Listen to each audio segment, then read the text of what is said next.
Hey, what's up everyone? Welcome back to BoneDry Bonsai. I'm Joel. I hope you enjoyed that clip. I'm trying submersion watering. Smack, thanks very much for the comment. So yeah, Smack left a comment about trying that, and I did, and I'm digging it. It's got pros and cons, of course, just like everything does. It's definitely a huge water savings, which is pretty key here in our state. It takes more time. So as long as I give myself enough time, that's not a problem. I've got a little bit more of a chance to, really look at the trees and see what's happening with them as I'm watering them. It gives me a chance to really look the foliage over, which is good. I do have to be careful.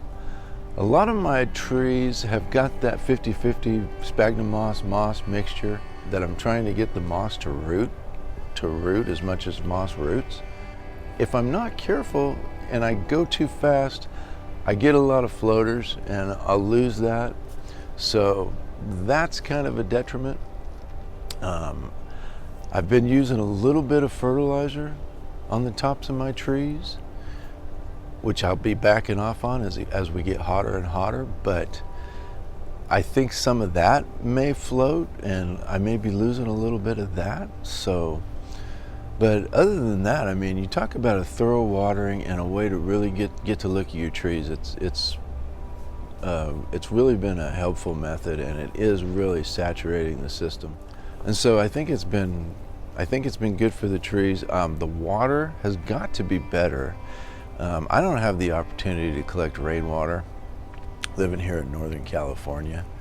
And I've never even thought about it with the amount of water that I use hand watering, but it's actually something that I could think about doing if I do submersion watering. I don't use near as much water. You can see I let it drain back into the tank, and it's definitely a water savings.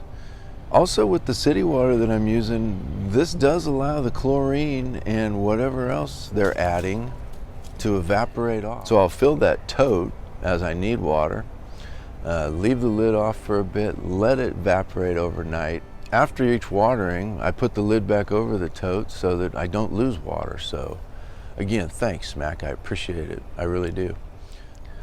So I'm gonna run through a few of these trees that I've done work on and just show you guys what's going on with them.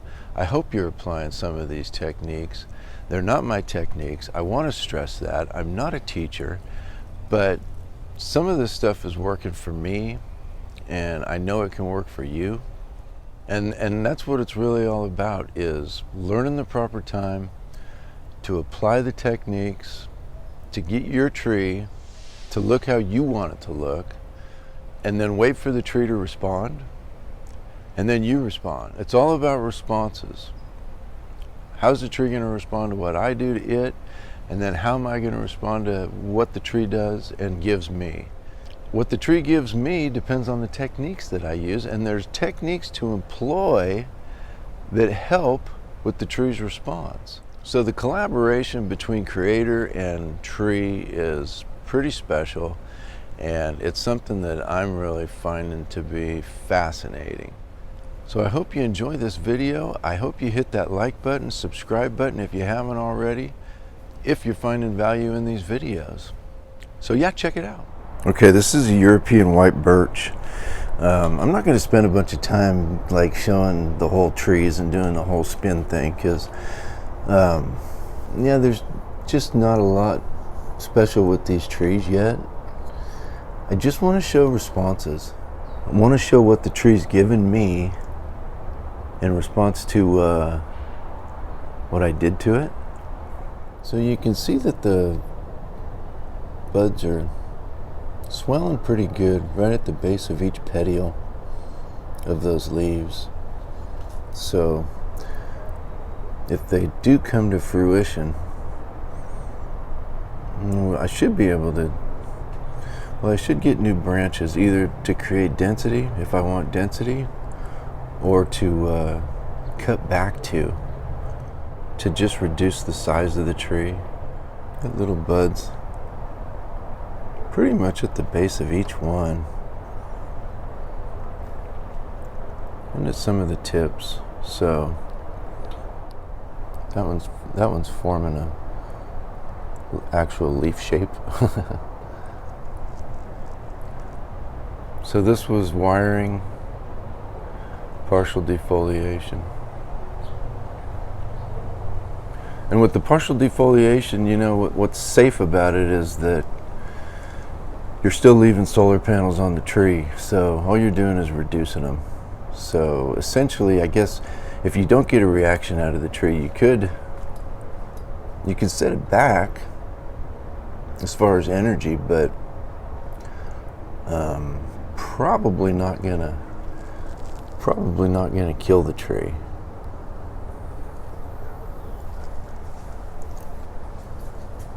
So yeah, I just put a little bit of movement in the branches, tried to get the bends to where it would expose those buds at the bases of those petioles. So that's a European white birch. This is one of my little Corkus Agrifolia, I thought. Although now, you know, I'm understanding that there can be lots of hybrids, but this thing's just really responded well to the wiring and partial defoliation that I did. These are all new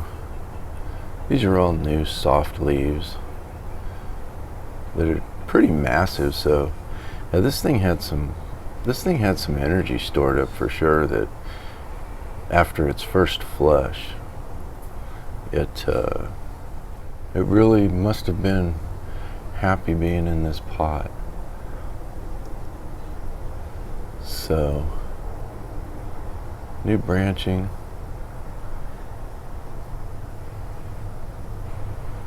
And I do want to keep, you know, I like to keep my trees as small as I can, because I don't have a ton of room. This one's about the size of my hand. So pretty happy with that. That was a good response out of that. Now we're getting pretty hot, so I don't know that I'll be able to expect more out of this now. We've been hovering right around 100 degrees Fahrenheit for about a week now, and we're supposed to have a couple of days coming up in the 80s. But yeah, we're getting into the time of year where it's going to be steadily mid 90s, so the trees are going to shut down. They're not going to be throwing out a whole bunch of new growth when it's just too hot. This is the white ash. I think I did this just in my last video, and it's just rocking out. I mean, sick with growth. So the response I'm getting out of this thing is just pretty special. So again, I mean, it's just going to give me the ability to either create density in the canopy, or to cut back to some smaller, finer branching that I can develop.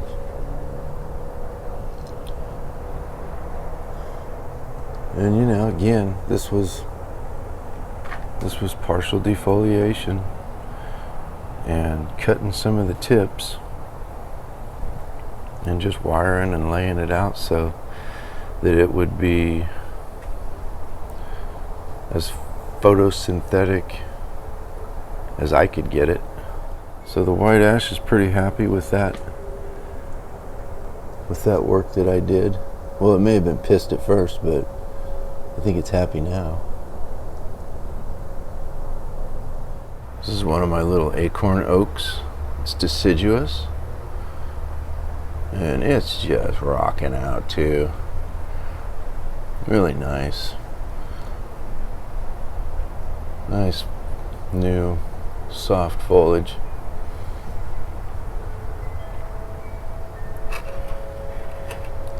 And this was, again, same technique. You can see the leaves that I cut. And then I was worried that I didn't go far enough.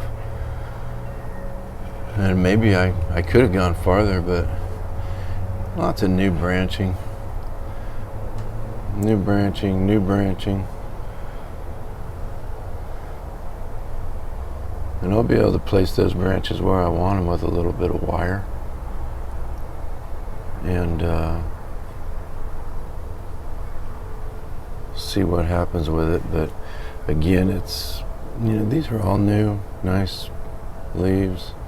It's got to get more branching because there's no chance that these leaves are going to shrink unless I get more of them. So the idea that I'm understanding is I've got X amount of energy that I'm in control of with this container, and X amount of energy is going to be spread across this entire tree. And so essentially, if I've got 2 branches on this tree, it's going to have, we'll just say, 5 monster leaves. But if I have 16 branches on this tree, then it'll have to produce leaves that are smaller, but still in relation to X. So Corkus lobata, maybe, that's what I'm going with, Valley Oak.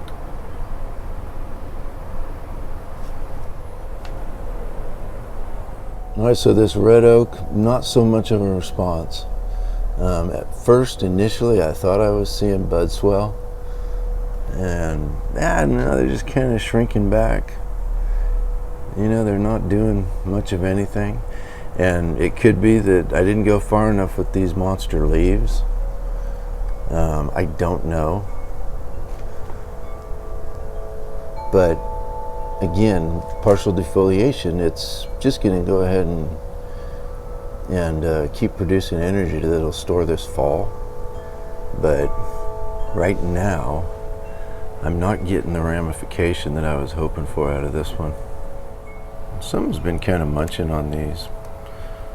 Not sure what that is. This tree, I've had some spider mite. I actually sprayed for spider mites today on several of the trees. I did the white paper test and found mites, but not on this tree. So I do see a lot of flies on this tree. I don't know if they pierce it, but it's just living right now, but not ramifying like I had hoped. So my Dwarf Holly just really continues to amaze me. I'm thinking I want to go ahead and get in there and just take all those big leaves off now, and because I'm getting some really nice smaller leaves, more branching.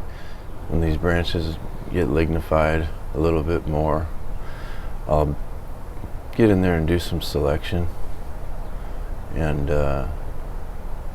take out 3s, get them set with some wire. It's just really getting dense and nice. Love this tree. Really glad I got the Dwarf Holly. So now I'm going to show you a few trees that, you know, I got kind of pissed off with some street work that was going on here in the neighborhood. You know, we all want the infrastructure taken care of, but then we all cry when it actually happens. But I couldn't video. There was jackhammering going on all the time. So last weekend I just went ham on a bunch of these trees, and I didn't video it. But this Cyrissa, since I worked on it in the video, had really grown well, had a lot of basal growth.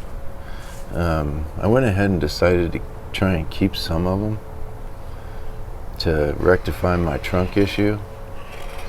If you watch that video, you'll know what I'm talking about. I've got 4 trunks, and I don't really care for that. I'm hoping for an odd number, but basically I was just trying to get rid of 3s, take branches back to a couple leaves. Really happy with some of the growth that's happening on this. You know, when I did the work before, I was not happy with the flatness of this plane. It was really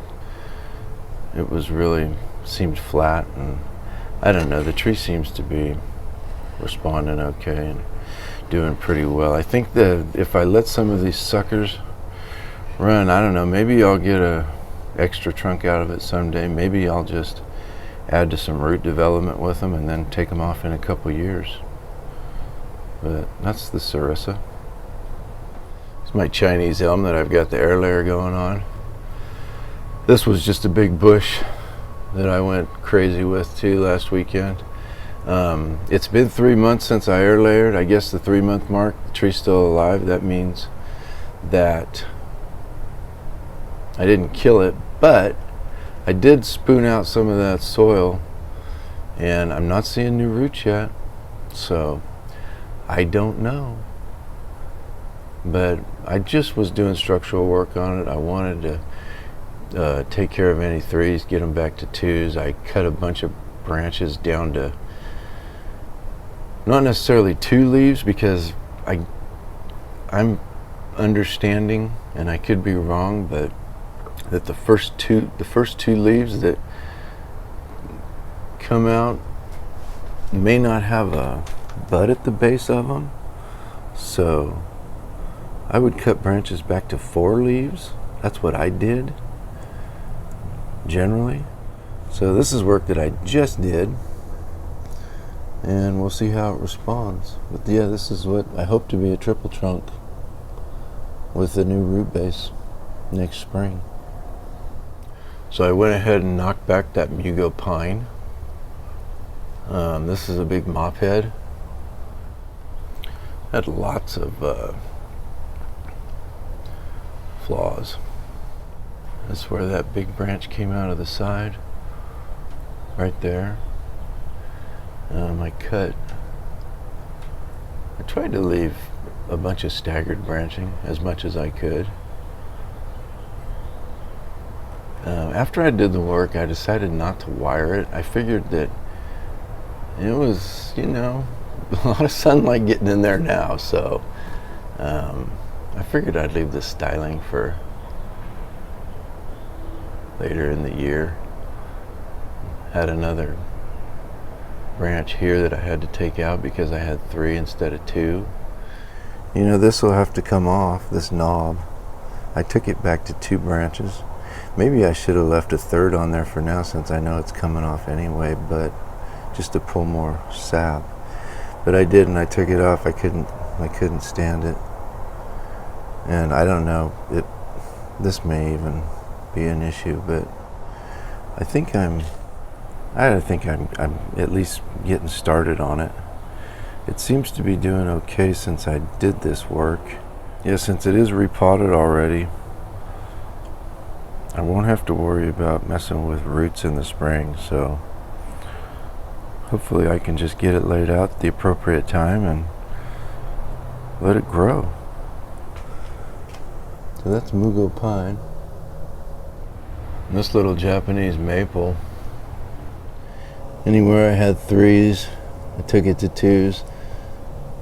I didn't partially defoliate. I think the bugs are doing that. So you can see I've got some putty there where I took some big stuff off. Now this little ginkgo, I don't know, I just can't figure these out.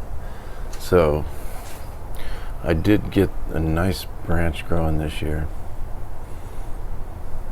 but it was huge. It was out here, and so I cut it.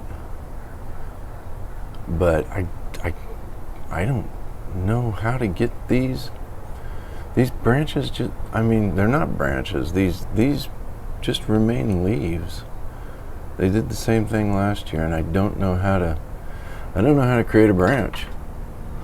The tree's healthy and the foliage looks good. Pretty phototropic with those big old solar panels. Somebody could comment on a technique. I don't know, maybe I need to pull leaves completely out and just leave 2 leaves at each junction. I don't know. I'm afraid. I know I need to be bold, but I'm afraid, as my daughter gave me this tree, and I like the tree, so I don't see anything happening. Maybe a little tiny bit of bud swell right there, but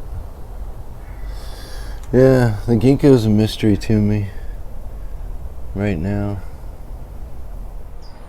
So this is the olive that I want to just do some work on, and I'm not as afraid of this one because it is a Mediterranean species. It does like the heat. I guess it does like to grow in the heat, and it's supposed to react pretty well to pruning and partial defoliation, so that's what I'm going to do to it,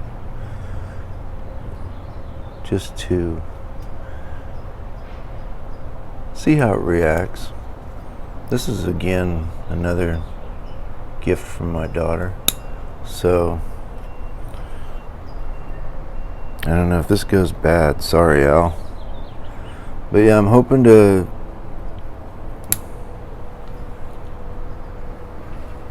cause some branching and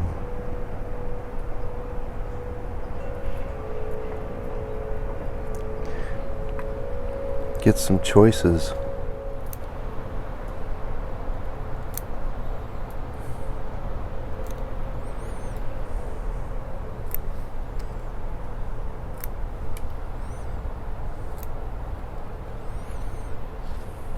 This is a broadleaf evergreen, so these really dark leaves on here are probably last year's.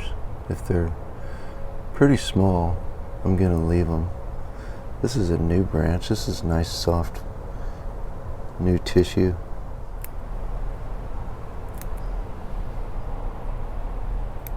And you really can have a free-for-all with an olive, I guess, you know, as far as styling. I mean, as far as I'm concerned, you can have a free-for-all with whatever you want. Do it how you want to do it. Wire it, twist it, bend it, make it like you want it. But as far as like a natural form, pretty much, I guess, not really going to find that natural form anywhere, because these trees have been manipulated by man for thousands of years just to pretty much grow fruit. So unless you consider man to be a force of nature,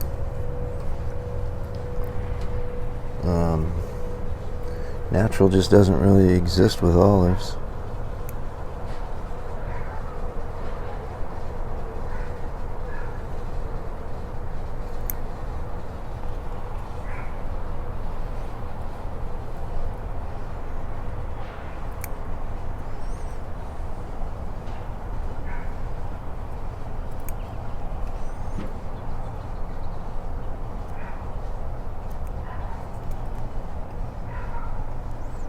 This one, again, I don't think I'm going to hurt the tree. I'm just leaving lots of growth on it still, so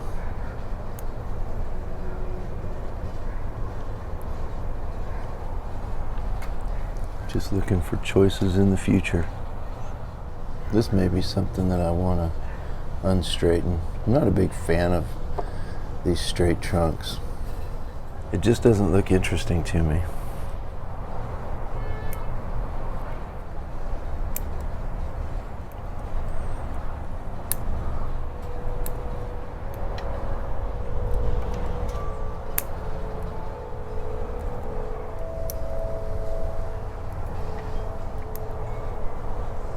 So that's what I'm going to do with that. It has been getting a little bit of fertilizer, so it should have a little extra supplemental nutrition. If I do get suckers, I'm going to let a few of them go. A lot of the interest in these olives is in the root base, and I think those suckers can contribute to that. So that's going to do it for today. I'm glad you hung in there with this video. I got plenty more to work on in the future, so stay tuned. Take care.